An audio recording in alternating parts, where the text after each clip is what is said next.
Hello. Hey, how are you How you doing? doing? Yeah, I'm doing pretty okay. How about you? Yeah, doing pretty good.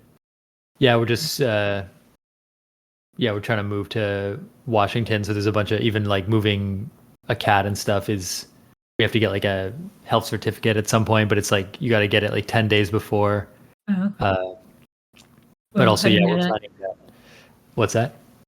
I didn't know that. Yeah, yeah. That makes sense though that you'd have to do that for animals. Yeah, but Yeah, I didn't. that adds quite a bit. Yeah, because there's like whatever state you're going to, there's requirements, and sometimes it's a health certificate, and then the airlines have requirements. Uh, And so yeah, there's a lot of like different parties involved, like trying to figure out what to do. Yeah. Uh, but then also yeah, moving. It's we have like this San Diego trip, and then right after it will be my start date, and so we're trying to like figure out like get the apartment, figure out like start moving stuff. I just want to have like a minimal setup so I could work there, but maybe we Yeah. get a hotel like nearby, uh, and then we try to move stuff after, but also move Nevi at some point.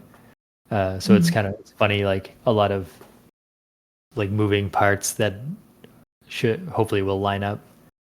Yeah. Yeah. Hopefully. Yeah, there's not a lot of time in between. Like if a flight gets canceled or something, then it throws everything like out of whack, kind of. Hmm. So are you planning to join for the San Diego? Yeah. Yeah. I was gonna join for that one too. I actually didn't realize like how far south the city was. I thought it Yeah, was right. like It's like right in on the the border, basically. Yeah, I didn't know that either. yeah. Yeah, because I was yeah telling my husband that I thought it was gonna be like pretty cold while we were there because I was like, it's going to be like a cold part of the year, but it's like no, it's like close to like equator or something like that. So it's like going to be like 20 degrees or something, or like 15 degrees maybe. Yeah, I never thought that it would be. Maybe I not was just 20. assuming Yeah, I it'll don't be know. like. I guess it's kind of cold usually in San Francisco. So yeah, I should think about that. It's going to be hotter there. Mhm. But yeah, looking at the map, it's interesting how the south part of the city just kind of devolves into like desert, like no man's land, and then there's like the border there, and then right on the other side of the border, there's like like a Mexico buildings and stuff.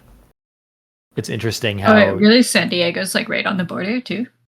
yeah, when I was looking at the city, I was Oh, like looking at hiking routes and stuff, and then I saw like south of the city, there's kind of like nothing built, and then yeah, it's just like this no man's land border area, and then you can kind of I assume there's like a fence there now, and then like 100 meters from the fence is like small buildings that are part of like the first city in Mexico. oh, huh. Yeah, I was watching. I think there was some sort of documentary I was watching. I don't know if it was about San Diego, but it was like some island that was also it, like had like a border fence, but like there was one like really obvious place that people could like cross at the ocean or something like that, but it was like really heavily monitored all the time. I forget what island it was, but I think it was somewhere like it might have been like in the Caymans or something. I'm like bad with geography, so Yeah, I haven't looked much at geography in different places. Yeah, I just yeah. have like a pop culture understanding of like whenever people make reference to an area, I just form like some kind of idea of what it's like in my head. But I never look into the details. Yeah, Yeah, it's that's very interesting though shocking. that Like, San Diego's like right on the border. I didn't know that. I'm interested to try like food when I go because like I'm assuming it'll be like more like authentic. Like if there's any Mexican restaurants, it'll be like authentic Mexican food most likely because it's like so close to the border. yeah, I don't know the history or anything of that area. Yeah, I would assume there's like it has like a more diverse culture that probably leans Mexican because like yeah, the border is so close. It makes sense. Like because like Yeah, up here, like the culture in like the northern states, I feel like is like it could just be like the climate or something like that. But like I feel like the food yeah, like the food is obviously way different, like in the northern states than the southern states. Like it is like more of like a Spanish influence in the southern states, or like Mexican influence in the southern states, I think. Yeah. Yeah, and I guess also like Los Angeles is not near like San Diego, but I guess San Diego is closer to Los Angeles than San Francisco is, and they're all in like the California, like California state's very long, I guess. It Mhm. goes like all the way down the coast, like to the border, and Yeah. I know that like there's a lot of like there's a big immigration issues in Los Angeles these days. I guess because it's like a massive city and it's also fairly south, so people can find like jobs there and like live there. Uh, Mhm. but yeah, there's been a lot of like tension in that city at the moment. So I guess San Diego, I feel like is maybe less like car heavy than Los Angeles or like spread out. I don't exactly know what, like I just know that San Diego has a zoo, and from looking at stuff, it's like there's one massive park in the middle of San Diego and a small downtown core like that's about the same size as the park like next to it, and the park has like a bunch of museums and the zoo in it. And then that's pretty much like, and then I was looking around like what else is there? Like do people just go to that little downtown core, walk on the waterfront, and then go to the one park with all the stuff in it? It's kind of like it's funny like the way it's so like heavily centralized in this one little area.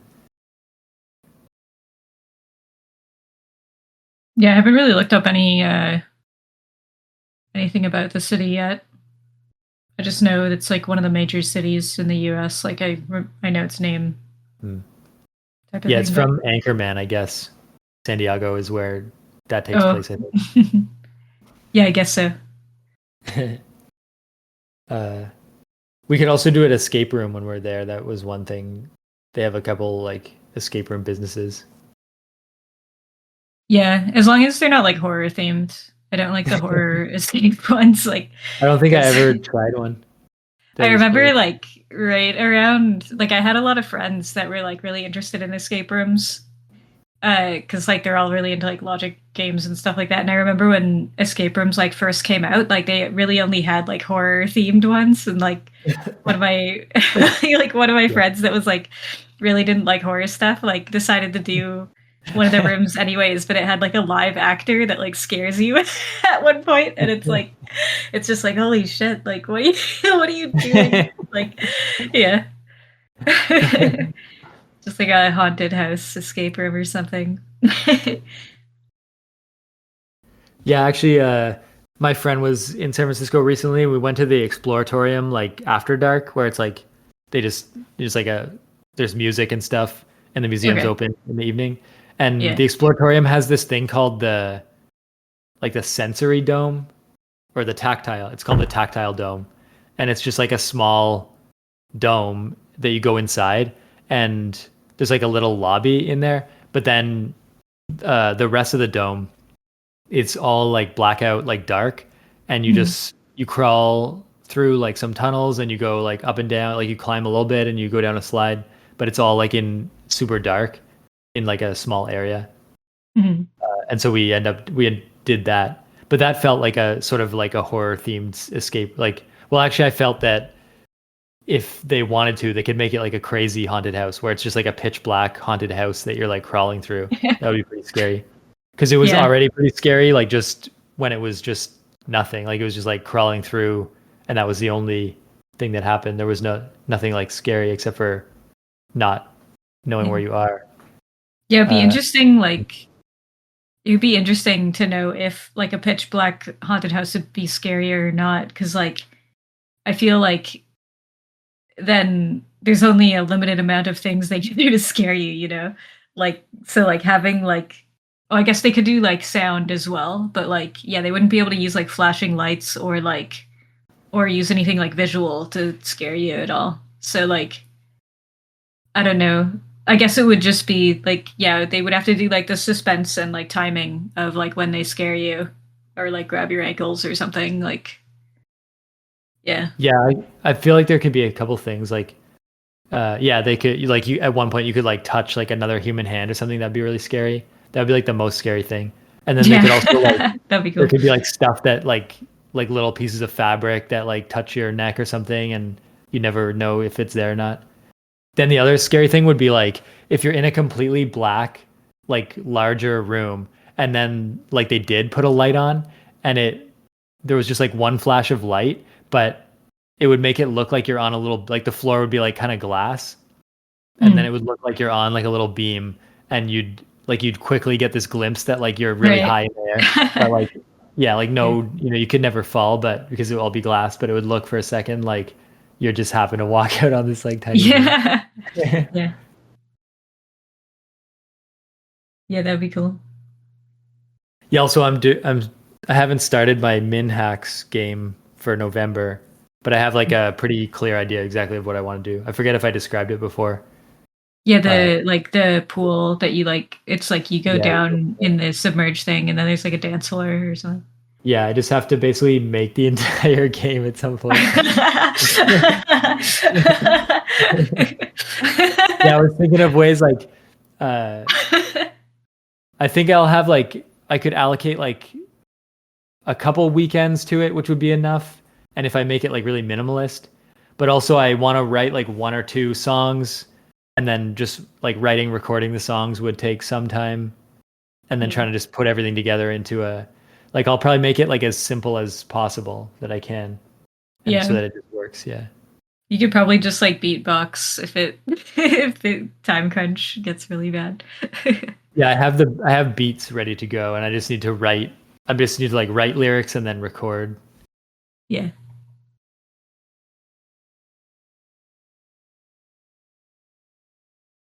Yeah, it's fun though. Yeah, the I kind of have like the first song that I want to write will be kind of like a throwaway song, but I feel that it's going to be the song that plays like as the game starts, and it should set the tone where it should sort of comment on the fact that like your character's in like a little sauna, and that sort of represents like this little comfort zone, and you should probably like get out there, like go out into the world where you belong or something, like some kind of way of just casually like alluding to those concepts. Yeah. Uh, but then also, yeah, comment on like min max stuff.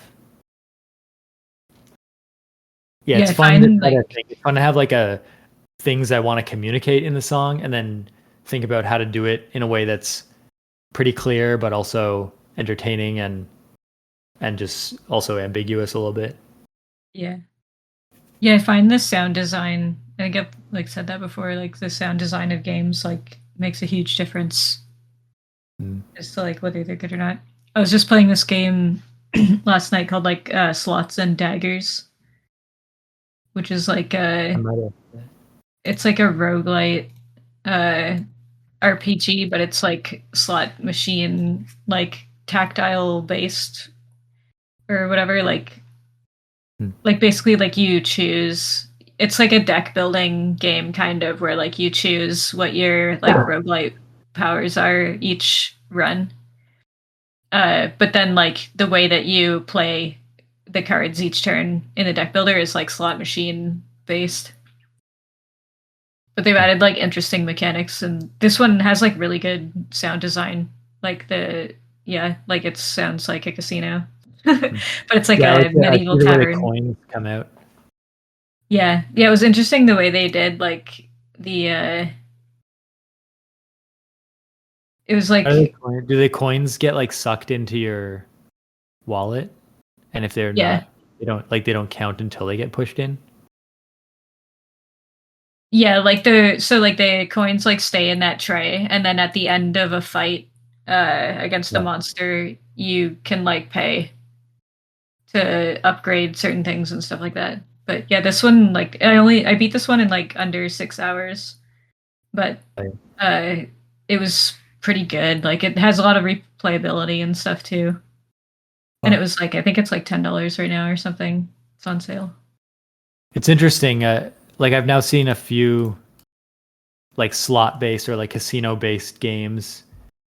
It's interesting that like in like the older generations went to actual casinos, but then the younger generations like got into video games and didn't go to casinos. But now we have the blend of like game design that's been learnt from regular video games being merged with like the casino atmosphere. And then all that But then we also have a huge like sports betting. Like in America, there's a huge like everyone's like sports betting everything, and apparently sports games have gotten like insane in terms of like offering you like so like infinite bets you can make.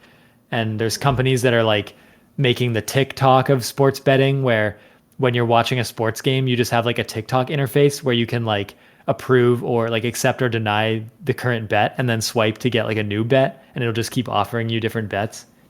Mm. Uh, so I think it's crazy what's happening with like the sports betting industry.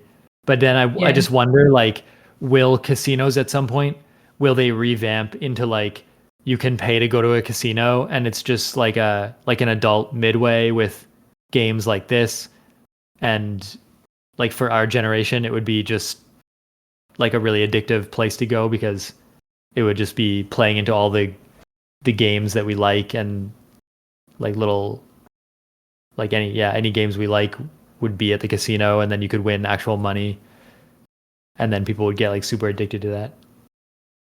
Yeah. Yeah, I mean, I think they've done like a lot of research basically into what gets people addicted to gambling at this point. Like but like it's Mm. something that's interesting to see like applied like in like the game that I just showed there, like Slots and Daggers. It's like a $10 game, but it gives you like all the same excitement of like gambling or like a slot machine. So it's like, but it's like for none of the risk, which is great. Like I personally like, I think I've only used slot machines like twice in my life or something like that. And like I don't really go to casinos or do like sports gambling, but Yeah, I I don't, think I've bet on yeah. horses like a couple times as well, but that was like at some other time. Yeah, Not it's been anime girl horses. no, I haven't played Isumube yet, but that was one of the games I was like really excited for to come out, and then I saw like so much footage of other people playing it. I was like, ah, like I don't know if it's worth like getting it now, but I guess it's based on real horses, right? Like each character is a yeah, Japanese horse. Yeah. yeah, yeah, it's pretty good. Like I've seen it start to like the like culture of horse racing is just like fun. I think. It's actually weird that like these game it's like yeah, we pay like a fixed I guess that's the safety is we pay a fixed price and then we get the entertainment and so there's no risk. But then yeah, there was a whole era of like microtransactions and people were getting addicted to that, but it didn't really seem to like nobody really it seems is playing like microtransaction games anymore. People are back to like preferring fixed price. But I guess with any of these things there's no chance of like winning money back. But that's maybe I guess with like yeah, there's gotcha games or like chests and stuff in games where there's like whole economies. Actually, I saw that some game some game what did they do? I forget the name of the game, but they recently like made it way easier to get rare items and then it like devalued like a bunch of people like lost potential value because Oh they've been collecting like yeah, rare items. yeah. I Yeah. forget. I think that might have been the Counter Strike Oh market yeah, or Counter something Strike. like Yeah. that. Yeah, they made Yeah. it was like rolling.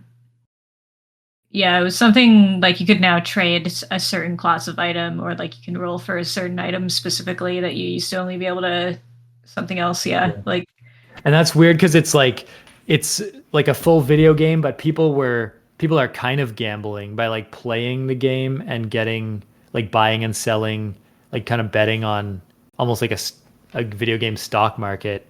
yeah, And yeah. I know then there's been yeah, but like it's like pretty the big rules can change markets. anytime. Like there, yeah, it's like a Yeah. stock market or a betting casino where like the rules are not fixed. They just can change all the time. Yeah, secondary markets of like any game is like always pretty interesting to like analyze. It seems like some people are like really, really good at like just secondary market things and then they'll try to like do like a bunch of them or something like that. Like it'll become like a job to do like secondary market buying and selling stuff like stocks almost. Yeah. But I think there's also like way more uh like product fraud and like product theft and stuff that happens in the secondary market stuff like that too. So like doing like buying and selling in that area is like it gets like annoying for people because like yeah, people will sell you like fake cards or like boxes of things that are supposed to be like blind boxes that are sealed, but they've like already opened them and changed all the cards inside and stuff like that. Like people do like crazy stuff like that to try to like yeah, like make like a super return on their money, and it's like okay, but like you're ruining the whole game and damaging the economy at the same time though. Like what are you Uh-huh. doing?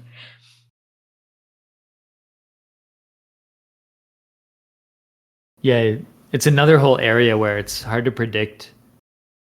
Like even for ourselves, like I wonder if there's a possible future layer where like the right kind of betting game or area is created where like one of us gets like extremely addicted to it. Like I feel like we'd be able to like see it coming or avoid it or something. Like maybe our generation has already been trained to sour on like any game that's like constantly asking for a bit more money, a bit more money. We've sort of been trained like not we know that that's not like a satisfying game. Like we'd rather pay up front or something. Mhm. So I guess yeah, as long as like there isn't like the most fun game gets put behind some kind of like crazy paywall that we have to like you get stuck. But even then, yeah, I guess there's so many talented game devs that they can always just clone and make a freer, better like fixed Yeah, I've price version. seen like the games that I've seen do the best are the ones that are just like upfront about how much money like this stuff is gonna cost. Like instead of like letting you get to a certain Yeah. point in the game and then charging you, like it's like no, the whole game is free, but like skins for the characters like are the only thing that costs money. But like the gameplay or like the story is so good that like you'll want to buy it just to support the people that made the thing. Like usually those are the ones that I see yeah do the best. But I guess like it's hard to make a game like good enough to make people like want to buy side products for it too, I suppose. Yeah. But yeah, Yeah, doing like maybe a we're pay as you go model is like pretty difficult to do without making it seem like scummy. yeah, maybe that saves our generation in a big way. Like we sort of associate that, it's like a scummy practice. And so we're never gonna feel like safe in a casino. We can't like get hacked in that way or something unless someone comes up with like Yeah, yeah, I don't know, there's probably like some business model that would like subvert us that we can't see coming. yeah, like it would be pretty difficult to like get me addicted to like an experience that I would want to like continue to pay for if I felt like the person providing that experience was like undercutting me in any way, which I feel Yeah. like was like something that kind of worked in the past, but then like people realized that like oh like this stuff that we're getting out of this model of doing things is actually like really bad and weird because like the core of it is like bad and weird and trying to trick people. So it's like yeah, I'd rather just have a game where like a guy or a girl like worked like really hard on like Yeah. making something yeah that's like yeah telling some sort of like story or like is providing some sort of experience but it's like upfront about the cost. Like I guess that's why I like the game that like slots and daggers one that I was talking about that's just like mimicking basically like a slot machine because it's like yeah the amount that I'm paying is like upfront for the whole game and like the experience is what I'm expecting like yeah. Yeah, I wonder why like a slot machine is just like an identifiable thing, so we sort of know like it's supposed to be a random experience and the music is nice and stuff. But since like we don't like real slot machines, so I wonder why like the branding of a slot machine works. Like there's many other ways, many other games have done like different mechanics of randomness.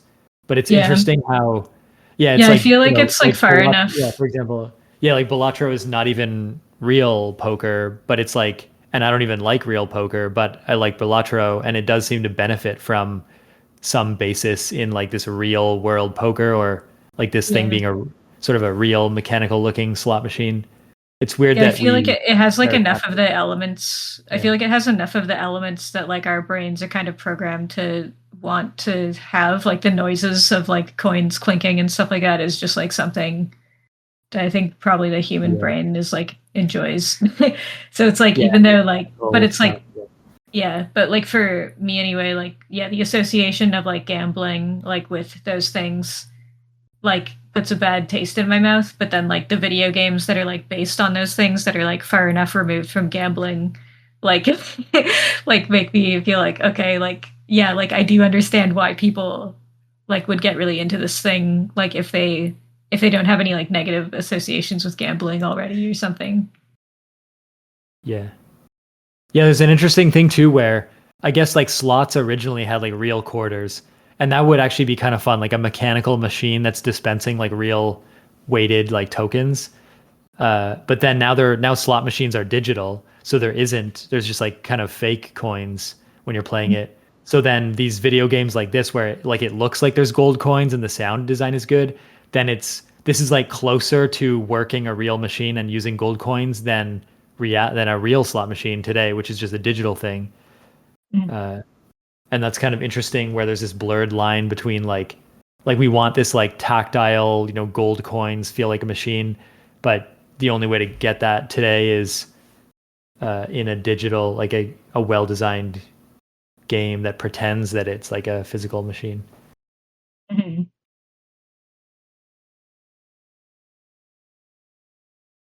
Oh yeah, I wanted Yeah, to I'd like mention to too, see.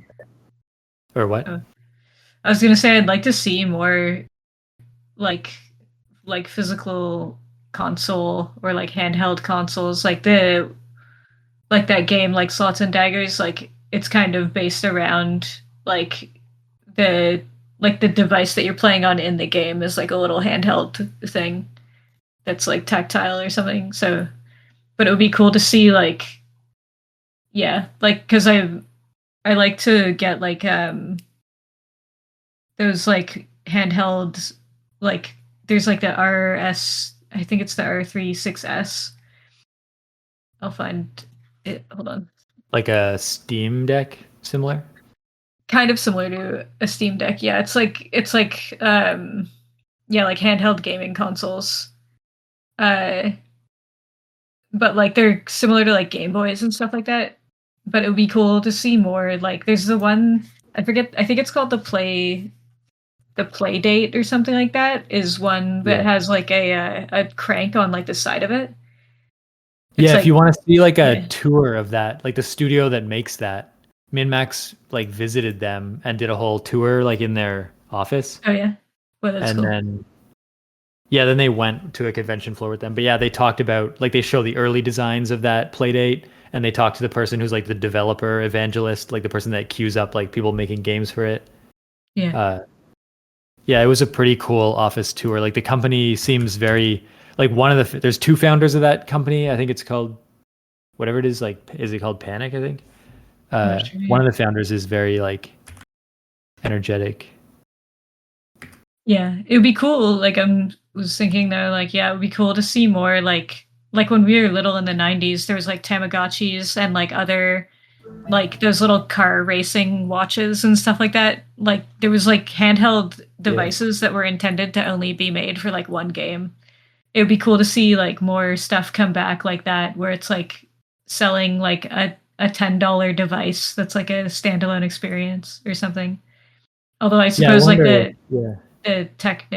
the technological components in the devices are kind of like uneco-friendly or something, and that's something that Yeah. people care about too. So But it's weird actually that like now we have like watches, we're kind of getting glasses, like we have like phones, we have all these like and there's like Fitbits and fitness devices and like step counters. But yeah, nothing has really been like there's no Apple Watch. There's not like a Tamagotchi Apple Watch game as far as I know that makes any sense. And uh like Pokemon Go exists on the phone, which is kind of like a little thing you carry around, but it feels not special or fun because it's on the same device. mhm. Yeah, it's weird. And then whenever like then a bunch of people made these like little devices that like are kind of just bad because they have AI. Like if they just dropped the AI and made it like a fun little tactile like maybe you could make music on it or something, or record voice. Yeah. If Yeah, it was just like a, yeah, more there's straightforward. one Yeah. device that I've seen that's like it looks like it's like a canister, but it has um like a wrapped LCD screen on it, and it can like make things look like pretty accurately like a hologram. Uh and yeah, you can put like different characters into it, so you have like a little mini, like it's like a 1/12 size person, I would say. Or like Mhm. maybe not 1/12 size, maybe like 160 and third one. I don't know. It's like the Yeah, a little probably the keyboard. size of like a coffee cup or something. Yeah. Oh, it's pretty big. Yeah. It looks pretty neat too, but like I guess the personalities in them are like AI programmed, so it'll have like parameters that you can put in like to make the character a certain person and like history and stuff about them. And I guess like people will like preload like characters so that you can like download them to your like canister and have like and talk to Oh yeah. like a character as if it's like a yeah, like an AI assistant or AI um That's companion, yeah. interesting. I feel they're like if they just drop the AI stuff and like if they had like a little coffee cup sized canister that I could put on my desk and it was like a little like holographic terrarium or something. But then Yeah. if I was paying like let's say I pay like $5 a month, but then they constantly like hire like they crowdsource from the community. They do like anyone can submit like a different little terrarium like 3D model or Mhm. they pay like, designers and stuff to build one at least once a month and then every month it would automatically like when you wake up on your desk would be like this new terrarium that looks different or like there'd be like bespoke like Pixar style like animations like it Yeah. every day it could tell like a little story someone could compose like a little video or have like the character would be like fishing one day but it wouldn't be like generated it Yeah. would just be like someone designed a nice fishing animation for the That'd weekend be or like yeah, that'd be an interesting like art project or something too, like where you could have like a desktop wallpaper or like a projector that is like a certain size in like each of the subscribers' houses that like projects the same like yeah, like small video loop or something that yeah. like And somebody people could has talk made. about it. Yeah. Yeah. It But it would would be be like a like a really constant passive display in TV. your house that day or something, so you would be like thinking about it. Yeah. Yeah, it could sort of like there could be a whole world there and like like other characters might come to visit that character and like people could just you'd either catch it in real time or not and you'd like talk about theories about like what the world is like and like there would drop little clues like occasionally by showing you like a book that the character's reading or something. Yeah. Yeah, that's something that I think is like that I always like wanted to have, yeah, was like an alarm clock or something like that that has like a character in it that is like just doing interesting things on their own or like yeah, like a world that exists. Like I remember one of the first like iPad apps I think I got was like a tilt shift calendar clock that just looked like there was a tiny world inside it. Like yeah, that Yeah, sort stuff of like thing has that. always been like interesting to me. Yeah, like building like a tiny world that like exists and does stuff on its own. And then like yeah, like being able to like catch moments or like moments happening like while you're away and then like you notice the change after or something. Like yeah, it's always been like Yeah, it's interesting to too bad me. that like if iPads were a bit more modifiable, then like every old iPad is just like a nice like screen. So you could pay some kind of like you could send them your old iPad. They would like crack it open, replace the battery with like a power cord, put a nice frame around it, and then like install just like one software, which would be like some kind of little terrarium alarm clock, and Mhm. then they'd send it back to you, and it would just be like this bedside like screen that would be like a nice like refurbished like Yeah. little video Or thing. like Apple could just like push that update on their own, like to every old device once it's like defunct or something. It's like now Yeah. it's terrarium clock forever. Like your Yeah, and if device they just has reached like swap out terrarium the clock battery for a forever. yeah, because the battery is like the main thing. If they just made like not freshen the battery, but like replace with a power cord, then yeah, it would just like go forever. I don't think the screen would ever like die kind of. Yeah, I think once iPads are old enough, they kind of have to be consistently plugged in, like the older ones Yeah. anyway. I don't know. You would already have like the Oh power yeah, I guess cord. you could just plug it in and yeah, it Yeah. wouldn't matter. Oh yeah, I've never, I don't think I've ever played Fortnite, but someone told me there's The Simpsons just got added to Fortnite. Well, yeah, there's a lot of like pretty much everything is in Fortnite now. Yeah. But they said that for The Simpsons, they redid the entire Fortnite map, the Battle Royale map, to be Springfield. And it's That's like, cool. but it's like really detailed apparently. And there's Yeah. like little Easter eggs in the map where like you can like cut the head off the Springfield like bronze like statue. Uh, and there's some other like thing that goes like many other Easter eggs. And then also when every match start, like when The Simpsons starts, like the clouds part, and since Fortnite starts by like dropping in, they every match starts with like the Simpsons opening of like the clouds or whatever. It sounds like the developers like really had some time to like add polish like in a lot of places. So I thought Mhm. that was. But what's interesting is like that sounds pretty cool, like running around like a Springfield map like that. But I don't want to play Battle Royale, and I don't want it to be like time limited. Uh, it's weird how like this really cool Simpsons thing, like playset basically, is just like something that it's like I just don't feel like I want to cross that hurdle of like downloading Fortnite and getting shot at while I'm like trying to explore Springfield. Yeah. Yeah, I wish there was like, well, yeah, I guess I don't really play enough Fortnite to know to have too much to say about it. Because like I feel I don't know if like Springfield would be a map that you can go back to like later, or if it's like only while the event is Yeah. on, or something But like that. yeah, historically, like when the season ends, it's just gone. Like all the previous Fortnite seasons, you can't get them after the season. Like there's a main battle royale map, and it's that map for like some amount of time, a couple months or a year or something, and then it's just gone when they replace it, Mhm. which is crazy too. Because yeah, it's like in terms of games like preservation and stuff, you can't, like you play this game and then it's a way of like destroying content kind of, and then you always just have to play the updated. Yeah. It's kind of weird how stuff like everything kind of can shift. Like technology has added this layer where every day when you go about the same routine, it can vastly like change all of a sudden without anything like on with no notice. Like stuff will Mhm. just be different or cost a different price or like work a different way. And it just feels yeah, like we can never get like a stable routine down. Yeah, I was even Mhm. thinking about how, like, how, like, there'll be like workers in a factory using a machine, and then, 10 years later, an updated machine will arrive, and like the workers will have to learn to use, like, the old workers will no longer have skill because only people with skill on the new machine will be skilled. And so, like, the workers can like learn a new machine in like a couple months and then become skilled again. But I was thinking about how instead of like a physical machine, programmers like we write like code, but programming languages are always like updating. So then the tool that we use for our job every day is getting like updates.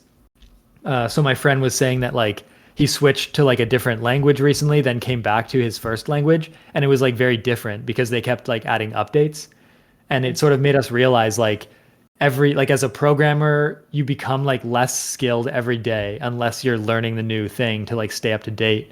And so like Yeah. there's like this like skill atrophy like right away because the tool is constantly changing unannounced and stuff. uh Yeah, I've had that yeah, like I've had that issue before, in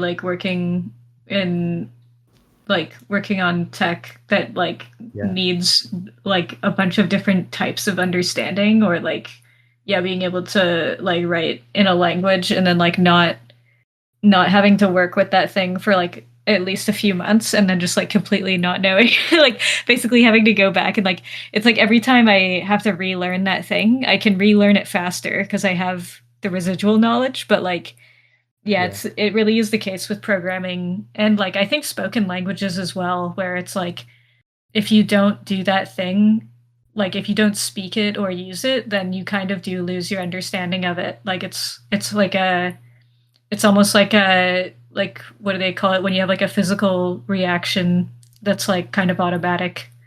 It's like instinct. yeah, like an instinctive reaction, I guess. Like if you're a tennis player and you don't play tennis for a really long time, it's like, yeah, you'll kind of be able to play tennis again. Like the chances of you like picking it right back up, it's like, I don't know. Yeah. Yeah. Yeah, like I think it's a little bit different. I guess like probably people expect it to be, yeah, like riding a bike or something where it's like you can like once you learn how to ride a bike. I guess they say that about languages though. If you learn languages when you're little, then and like if you learn how to ride a bike when you're little, then like there's skills that you're less likely to lose or like you're less likely to forget them. But yeah, I think that's like you really have to like grow up in a culture or something for that to happen, I think. Yeah. Yeah, and on that topic, like whenever I see someone or I do feel like I've gotten like proficient with a like in programming, especially with a tool, I feel like I can move like so fast. And it's crazy. Like I see some other develop like other like when a web developer gets like a good stack of tools that they're like familiar with, they they can do stuff like so fast. I recently saw an example of like the people in the MinMax, the MinHack, like there's a MinHacks like Discord channel, and it's also used as like just a general like programming and development like channel. And so the people are talking in it, and they were saying that like every week they publish two versions of the MinMax podcast, one that has ads and one that doesn't. But they mark all the chapters and they mark like the ad as a chapter in the like the free version. But then when they make the paid version and they remove the ad, like all they do is cut the audio out. So every timestamp after the ad time slot is like shifted, like it's incorrect by the amount, the duration of Uh, the ad. So people yeah. were talking about like, well, could we make a tool that just kind of reads the chapters, finds the ad, like calculates the duration, and then like creates new timestamps for the following ones? And people can like do that. Like everyone can do that in some language. But then the question was like, what when the person like either Ben or one of the cohorts when they make the podcast chapters, like what how can we make a tool that's easy for them to use to like drop in the chapters? And so people started making like web interfaces, and this one guy is like really proficient, I guess, with like React JS and components, uh, and I guess he's good at like design as well. So within like one day, like people were talking about it that morning, and then in the afternoon he dropped like a fully fledged like it was a pretty simple functionality. Like you just upload like a CSV file with the chapters, and then it shows them to you, and you can click like you can toggle each row, like either trim it, like remove it or not. And when you remove it, it gives you like a new version, like live updated with here's your new chapters with the ones removed and the times like recalculated. But it had like a very nice, like all the font was nice, the color, like all the spacing, and just the state was all synced. Like all the controls were very clear. Uh, yeah, and he had like actually a nice logo for the app as well. And then it even turned out he did like like cross browser like testing to like test various things about the app. Uh, so it was just like very impressive that he took like a user need and then like designed something that like very robust, works, looks very nice, like meets the criteria, and is just like there on a website for someone to use. And so that stood out to me as like that's kind of where like now that I'm moving into this new job that is more like front end React work, I hope to like regain and polish and then like uh, develop like new skills so that I can sort of get comfortable with a set of technologies. And I'd like to be in a place where if I like sort of hear of a task that someone needs to do, I can like very quickly build a simple app like on a website that does that task. Mhm. Uh, it's sort of fun to feel like you know you can just like very quickly build a tool for people that they can use, and uh, I feel that's like an Yeah. interesting thing. Yeah. Yeah, I've seen like I guess ads for like AI apps that will like do things like that for you. Like it'll be like, "Oh, make me an app to do this" or something like that, but like I don't know, like I just want to see how well those work in practice cuz I feel like it's not very good. Yeah, I've heard the whole like vibe. Yeah, people call it like vibe coding. I Yeah. guess apparently like if you're a really good programmer, then you're just already a really good programmer and you can just you know exactly what to ask it. So therefore, but Yeah. like this guy that made this other stuff, I don't think he used AI. I think he's just like a very good programmer. Yeah. But then the opposite end of the spectrum, like if someone doesn't know how to program, I think there's a lot of people that will vibe code an app that like works like 70%, and then uh, but then Yeah, there's then this like whole build there's it like an out industry yourself. now. Yeah, there's like websites you can go to that sort of like fix my vibe coded app, and you just it's sort of like the new way of like Right. if you have an idea, you can vibe code it to like 70%, and that's enough to like hand off to someone else and be like, look, you can sort of tell what this is supposed to do, just like fix it. And Yeah. you sort of like you don't have to like write out the requirements. You just sort of get given something that looks like a prototype and kind of works, and Yeah. then like but then it takes like an actual programmer to fix it. And there's a funny point where most programmers will like want to restart from the ground up and be like, oh well, I can build this identical app, but I'll start from the ground up. And then the client is always like, no, I love my vibe coded app, like I made it myself, and so I need you to like fix it in place. And then the code is all like messy and weird. Uh, Yeah. but they like really want you to preserve like their version of the software somehow rather than start from Yeah. scratch. It's kind of funny. That's funny. Yeah, something I need to get good at is like there's a lot of like UI component libraries that like a bunch of like nice looking buttons and fields and everything. And there's a whole like people have whole like design systems.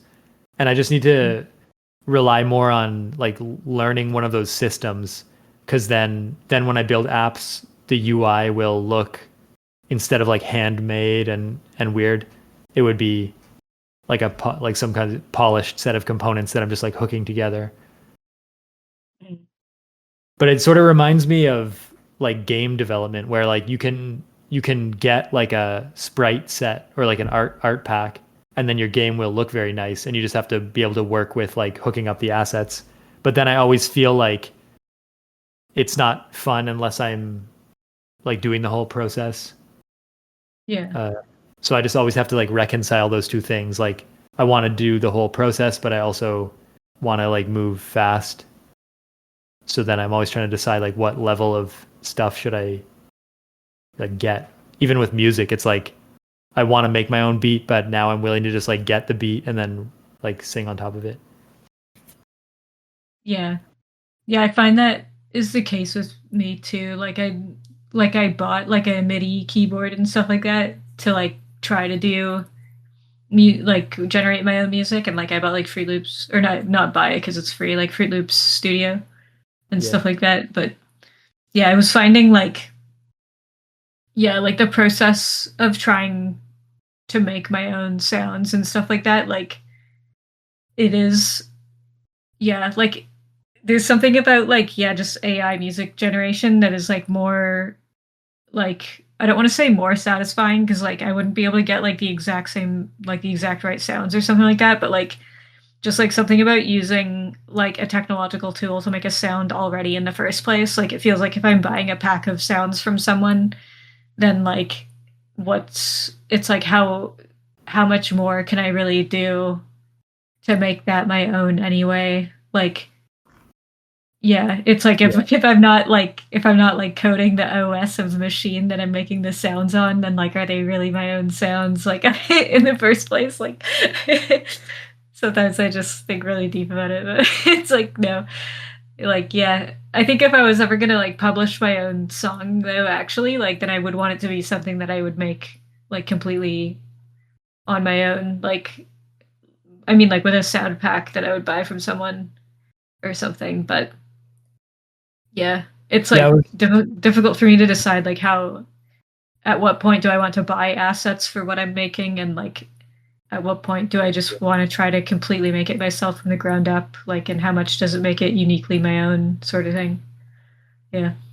Yeah. It's fun to just yeah, it is fun though to have like a deep enough understanding of the process where you can really make exactly what you want. Like once I just feel, yeah, the problem with me is like anytime I'm given like assets and they just like sound kind of good, I find that the final product is never like amazing because I don't have like a fundamental, like a an under the surface, like behind the scenes understanding of whatever components I used.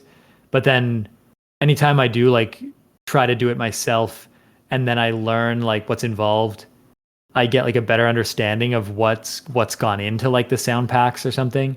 And then it lets me like use them more effectively. But I feel it's like it's not possible for me to like learn uh how to effectively like use sound packs unless I have like a knowledge of how to make them or something or what they are. Mhm.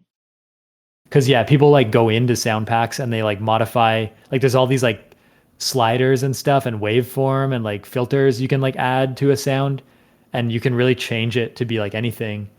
But Mhm. I don't understand any of that. I just see people, they'll talk about like designing a kick drum and they'll be like pulling these like graph like things around and it's not really clear Yeah. what they're doing or something. Yeah. Yeah, I think it's just usually trying to make the sound like the depth or like whatever, like just the Yeah. right way they want it to sound. But yeah, But I thought it was cool. I was looking at Fruity Loops and the sound packs. It's Fruity Loops is a bit confusing, like the way the side menu is. I'm never sure like what are all yeah, these things? Like some things are notes and some things are like drums and some are like old drum, like they're like just like it's unclear like what is a sound pack and what is paid and what is a demo. That's all like yeah. mixed in together. Mhm. But at one point I found like the Fruity Loops like sound packs that you could search and they have like really cool looking like lo-fi ones and stuff. Yeah, I Uh, downloaded some yeah. like third party sound packs and stuff. Those were pretty cool. Yeah. It seems like Yeah, a there's good model, like just, $15 like lo-fi sound pack. And I need some kind of foundation of like, I just want like some kind of subtle like ambient like lo-fi noise in the background and then I want to drop like a few sound effects and have it be just like a chill background music. But I just don't know how to like think about composing that or the timing and stuff. It's Yeah, I need some kind of course that just gives me the foundations or something. Mhm.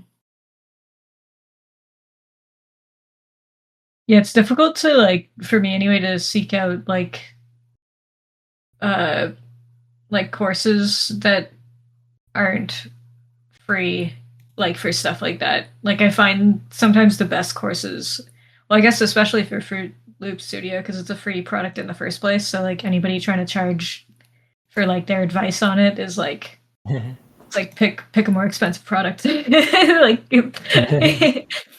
but yeah, like I find like usually like free tutorials are like where I get the best knowledge from, I find. For that sort of thing anyway.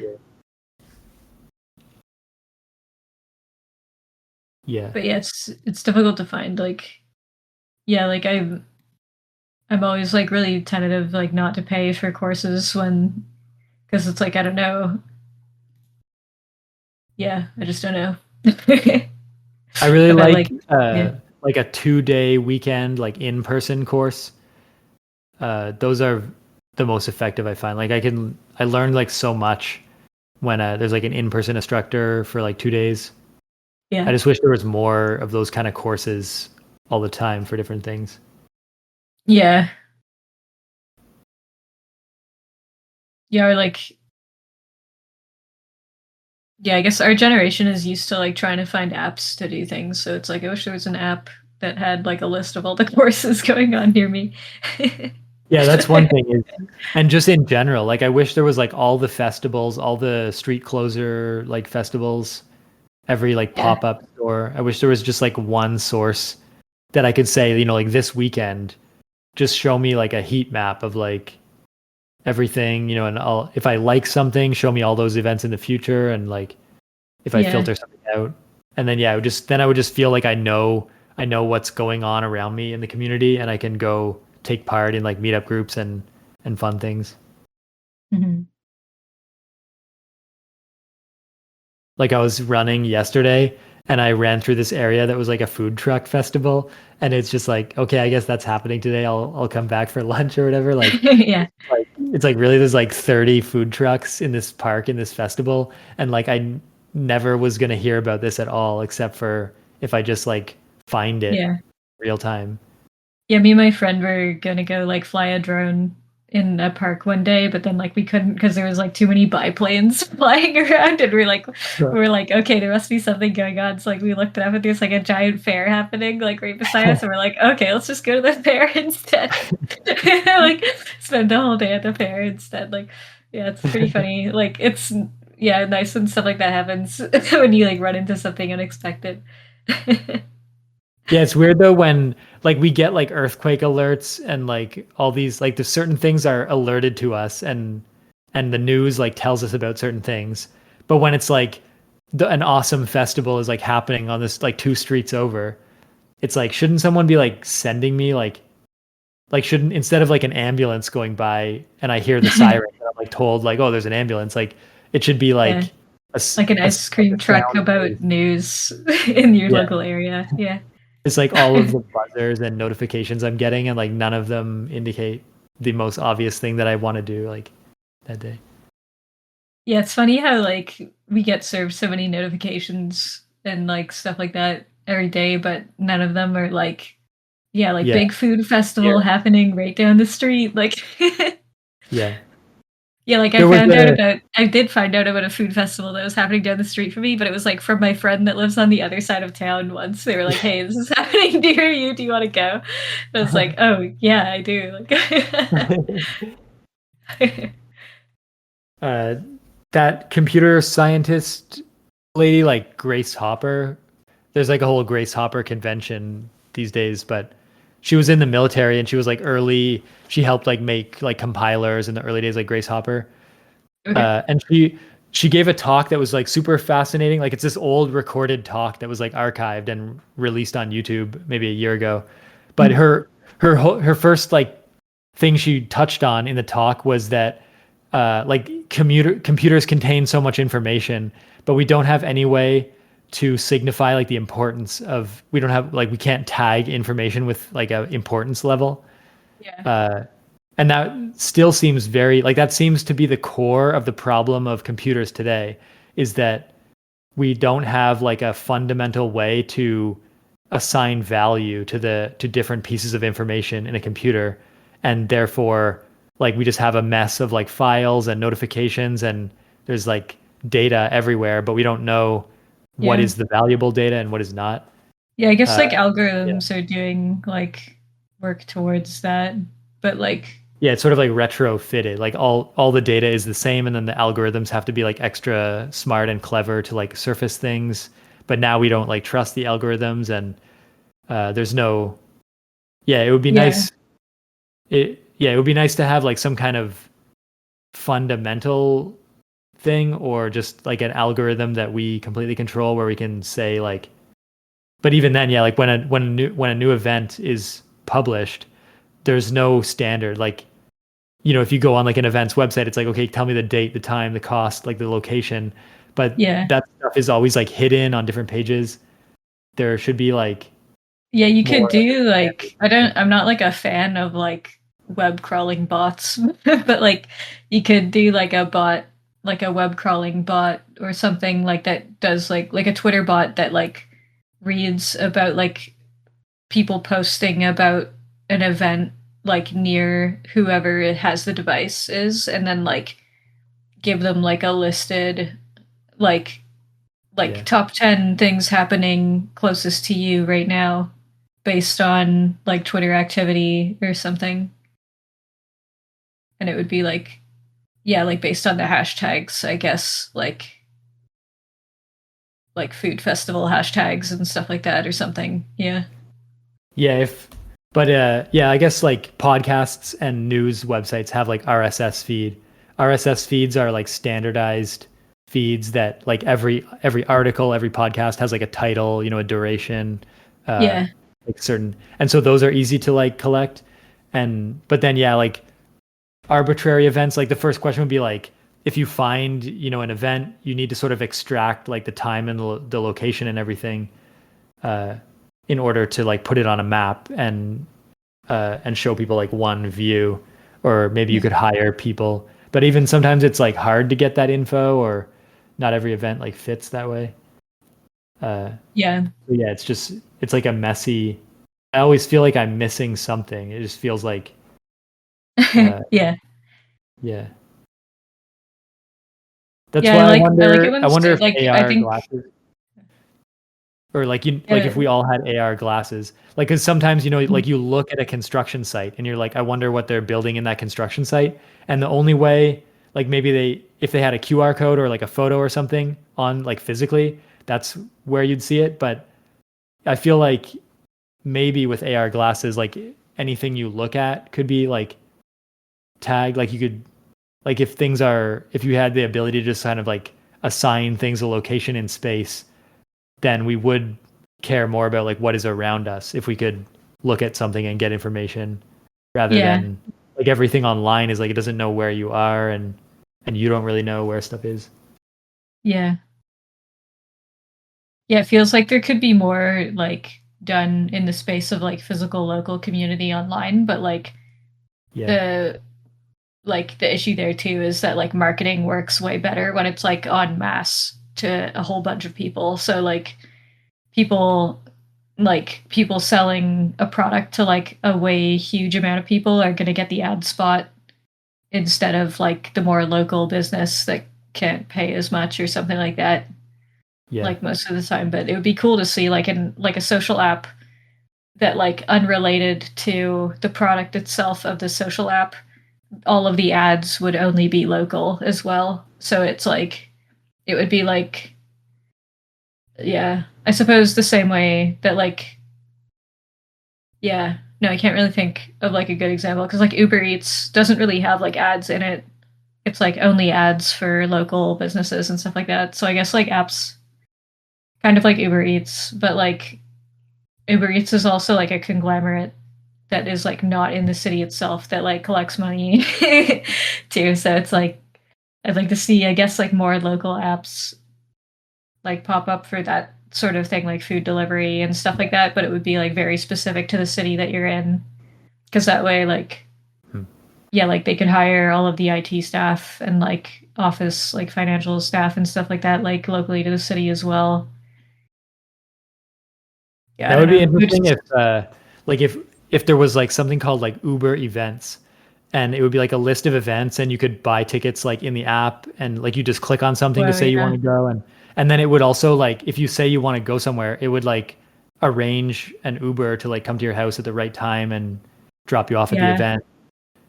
yeah, because Because you I can mean do that for that's like how they get trains and working. stuff like that. Yeah, Yeah, like like, I would want it yeah, to ideally be like an open source, like community crowdsourced thing where you take public transit. But if some company has to make money off of it, then like you could always go in the Uber app and scrape the data and then not take an Uber or something.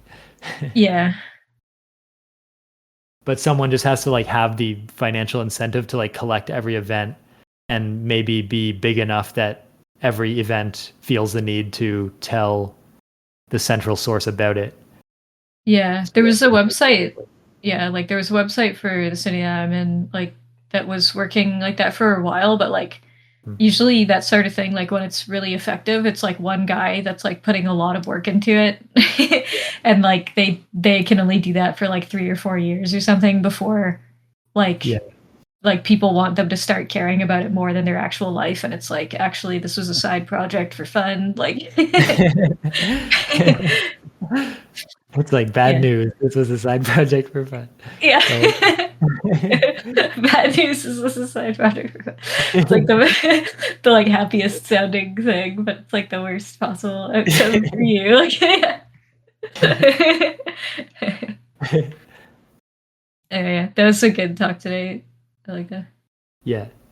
Yeah, I guess I'll see you next time.